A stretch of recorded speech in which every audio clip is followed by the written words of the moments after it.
the U.S. crackdown on illegal immigration began in 2025, it was billed as a way of deporting criminals and violent offenders who had come to this country illegally.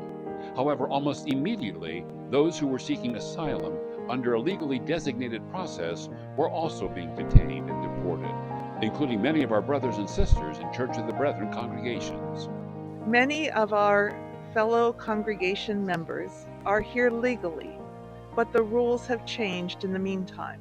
And so they came under one status, seeking asylum, but their status that got them here legally has been revoked, and then they are illegal for that moment because their asylum status has not been instated. And so we are working to serve the needs of people who came here legally and then found themselves in an illegal situation. Our brethren, they are afraid to go to church.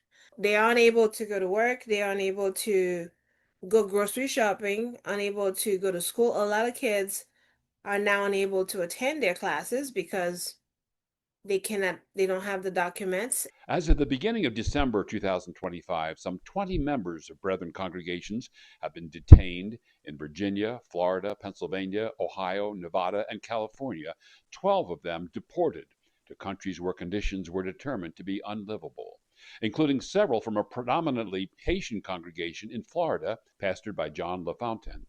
Active members in my congregation. Today, one brother is my Sunday school teacher. They got him Friday morning.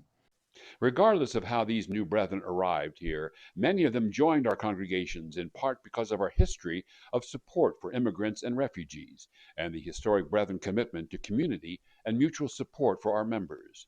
Now those beliefs that we hold as brethren are being tested by a government policy that many brethren feel lacks the repeated biblical references in both the Old and New Testaments toward welcoming the refugee and the immigrant among us.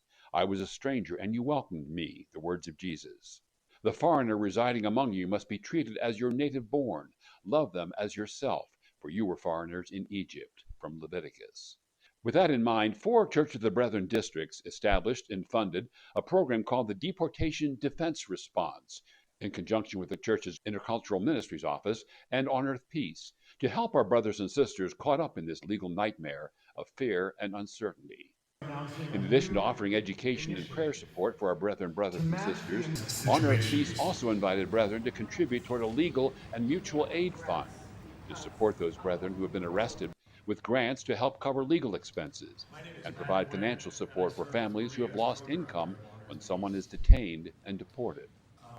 Grants of up to $2,500 are available for churches to support families impacted by the crisis. Some of the brethren who are detained, their families left behind, are dealing with homelessness or unemployment.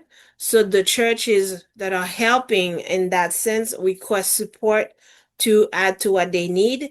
When Armando Reyes, a member of the West Charleston, Ohio congregation, was detained and eventually deported, the church arranged for financial support for his wife and children to help with living expenses. Later, the congregation applied for a DDR grant for another member who lost his work permit due to the change in his immigration status. A woman in a predominantly Hispanic congregation in Virginia was accompanied by Church of the Brethren pastors and members to her immigration appointment in early November. Thankfully, she was not detained at that hearing, but is now being helped to pay for an attorney to assist with her case through a DDR grant. For the last 7 months, going 8, we've been providing financial support to our brothers and sisters who are in need of legal services. Having an attorney for that kind of legal proceedings is extremely helpful, since many detainees do not use English as their first language and often cannot afford the thousands of dollars it costs to file documents with the government. If people want to defend themselves with a lawyer, it's on them to find that lawyer, and often it's on them to pay for that lawyer. Being able to provide our brothers and sisters with funds to help them afford legal representation is the first and most important step to making sure that they can remain in the country, or at the very least have access to the fair due process that they're entitled to as people who reside in this country. So far, Church of the Brethren members and congregations have contributed over $100,000 to provide those grants for legal assistance and family support for those who have been detained or deported. I am incredibly humbled and appreciative. Every day, a check comes in the mail for DDR legal and mutual aid, and it is overwhelming, the generosity of our people. However, that generosity has met some needs. We have had 75 grant requests, of which we have met 55 because we do not have the funds, and the need is growing and ongoing.